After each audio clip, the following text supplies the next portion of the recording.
Welcome to the game of OmanaC. If this is your first time, let me explain how these cards work. Polka is the name of the card. As you can see by the picture in the middle, that is the image of Polka. Starting to the left of the screen, where it has its entity, an anthro, an inflatable toy. Entity is what type of card it is, what card you will be using to battle with. The anthro is its battle type specialty. So what happens is that it will be classified as anthro, which could be zoomorphic anthro, maybe wind is also anthro if the character has the possession of elementals that can be turned that they have like a humanoid form. So that's what anthros are in general. And below it is its subtyping, which is it's an inflatable toy. To the right, you can see its positions, which it has two black positions, one blue, one green, and one red. What a black means is that it gets no advantages at all, or disadvantages at all.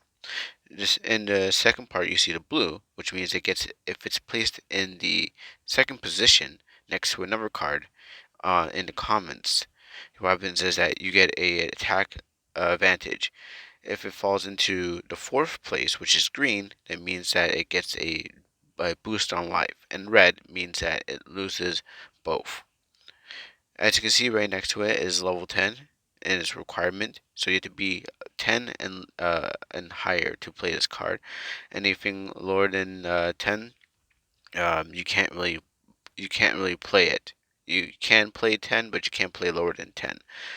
Um, and as you can see here, the puppet has two skills: puppet transmutation, where it basically turns your battle type into a null. That means you won't be undead, you won't be humanoid, you won't be fang. You basically turned into a puppet, and that's pretty good into some battles where you're playing where it's a double where the enemy has double the attack advantage because it has the opposite kind of battle type against yours.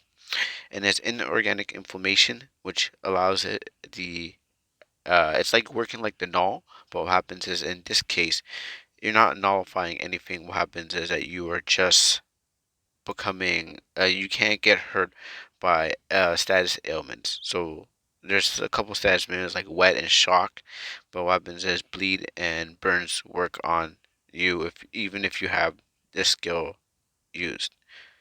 And you can see the year and person created it and the place where it came from. Thank you for watching.